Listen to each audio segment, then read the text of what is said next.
बहुत कम लोग जानते हैं कि म्यूचुअल फंड में निवेश हम टैक्स सेविंग के लिए भी करते हैं। अधिकांश लोग जानते हैं कि म्यूचुअल फंड में निवेश हम कैपिटल को इंक्रीज करने के लिए करते हैं, लेकिन बहुत कम लोग जानते हैं कि म्यूचुअल फंड का इस्तेमाल हम टैक्स सेविंग के लिए कर सकते हैं। इसके लिए एक स्पेशल स्कीम है ELSS म्यूचुअल फंड। नमस्कार दोस्तों, मेरा नाम है इंदु शेखर। मैं एक MP सर्टिफाइड एक म्यूचुअल फंड डिस्ट्रीब्यूटर हूँ। यदि आप हमारे साथ म्यूचुअल फंड में निवेश करना चाहते हैं तो नीचे दिए गए लिंक पर क्लिक करके हमारे साथ जुड़ सकते हैं। आइए हम देखते हैं आखिर म्यूचुअल फंड में ELSS होता क्या है। यदि हम म्यूचुअल फंड में टैक्स सेविंग चाहते हैं तो हमें ELSS म्यूचुअल फंड के जरिए जाना होगा। ELSS का पूरा फॉर्म होता है इक्विटी लिंक्ड सेविंग स्कीम।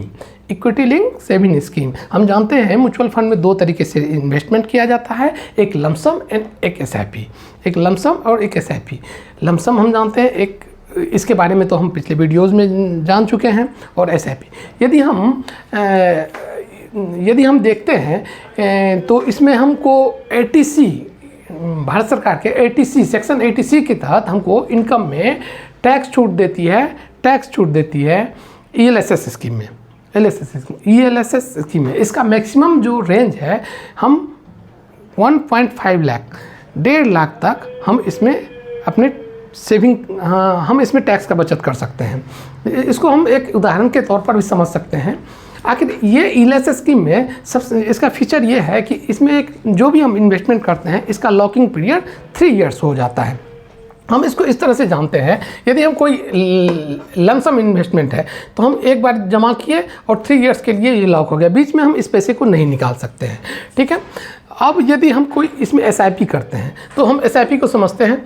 जो SIP यदि हम 1 जनवरी 2025 को 5,000 रुपया मैंने SIP किया तो इसकी मैच्योरिटी, इस 5,000 की मैच्योरिटी 1 जनवरी 2028 को ही हम इस 5,000 को निकाल सकते हैं। दूसरा यदि हमारा किस्त दूसरा इंस्टॉलमेंट 1 फरवरी 2025 को है तो इसका पूरा मैच्योरिटी 1 फरवरी 2028 को, इस 5,000 की मैच्योरिटी हम 1 फरवरी 2028 को ही निकाल सकते हैं। इस तरह से हम SIP और लमसम के बारे में जाने, जो इसमें एक 3 साल का लॉक इन पीरियड किस तरह से होता है।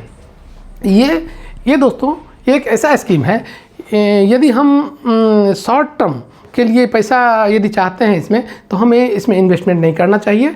यदि लॉन्ग टर्म के लिए इन्वेस्टमेंट हम चाहते हैं तो तभी इसमें हमको ELSS स्कीम में आना चाहिए।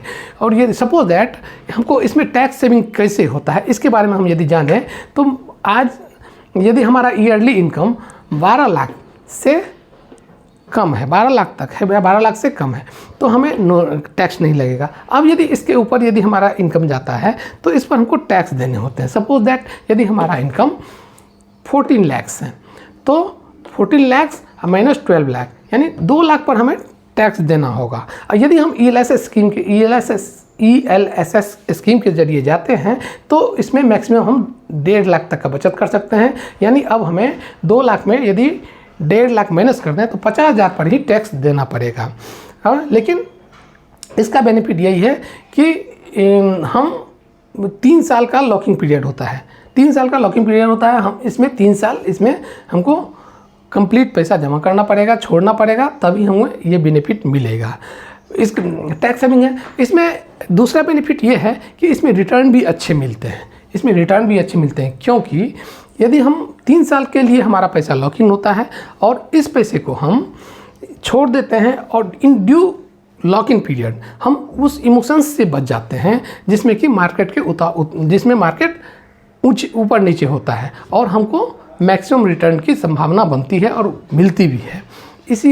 तो दोस्तों आज हमने पढ़ा आखिर ELSS क्या होता है, इसमें हमें किस तरह से बचत होता है। इसी तरह के इन्फॉर्मेटिव वीडियोज़ के लिए आप हमारे चैनल को विजिट करें। धन्यवाद।